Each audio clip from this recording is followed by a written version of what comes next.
I'd like to welcome you all to this important webinar where we hope that questions and issues that you all have experienced or are experiencing have questions to raise. We have an entire team from the Indian Consulate Office to basically ensure that we get answers, and any questions not addressed during this session will be followed up at a later stage. So with that, I'd like to now welcome Dr. T.V. Nangarendra Prasad.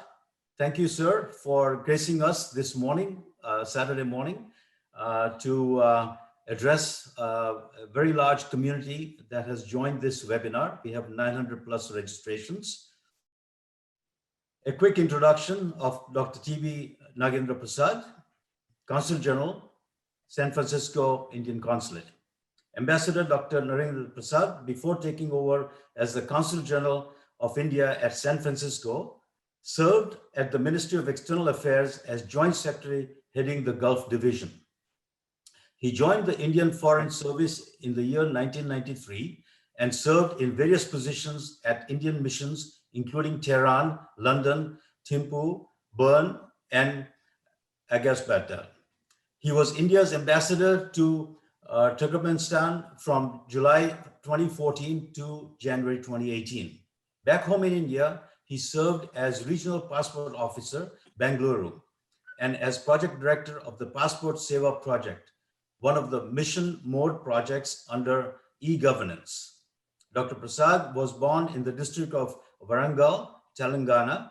He graduated from Andhra Pradesh Agricultural University and received his doctorate from the prestigious Indian Agricultural Research Institute in New Delhi. He is married to Padmavati and has one son.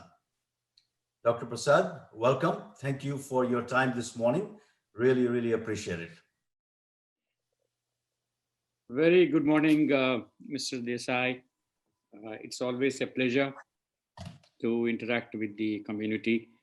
I did visit Milpitas, but no, I missed out ICC. I think several programs are held there. Happy to hold this camp, of course, virtual. Happy to see that there is great interest and going by the number of people who have logged in. COVID-19 has impacted delivery of our services too. But I'm happy to share with you that we have been continuously providing consular services. To follow the local regulations or protocols, we have stopped walk-in applicants, but you would agree that it's a task to keep the public office with such an interaction away from infection. But touch wood, we have been able to do so and provide the services in an uninterrupted manner. India and US relations have been growing from strength to strength over the last few years. And after the new presidency took over, our Honorable Prime Minister, Shri Narendra Modi, had interactions with President Biden to take forward whatever we achieved so far. Our relations are poised to grow. India and US economic relations are, many economists feel that not only for the mutual benefit of our countries and peoples, but also to they have the capacity to give a quick push to global economic growth post-pandemic. India is the only country which brought out some structural changes to its economy during the pandemic. The recent budget, which was presented in India, has been appreciated all over and has thrown several opportunities for global investors and companies. The pillars of the focus are healthcare technologies, including pharma, vaccines, IT and startups, education sector.